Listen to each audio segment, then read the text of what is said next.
The cabin filter is located behind the glove box. Open the glove box. Unhook the dampener arm. Push in on both sides of the glove box to release the stops. Lower the glove box. The filter housing cover has a screw on the bottom that requires a T20 Torx driver to remove. Remove the screw. Unclip and remove the filter housing door. Remove the old filter from the housing and clean out any debris inside. Install your new AQ1223C filter into the housing. With its airflow indicating arrow pointing down, reinstall the filter housing door.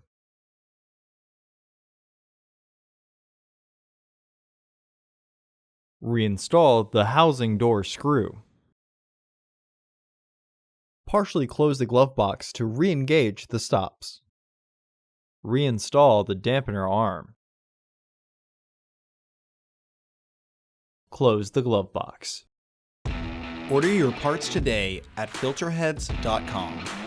Also, please like our video and subscribe to our channel so you won't miss any new content.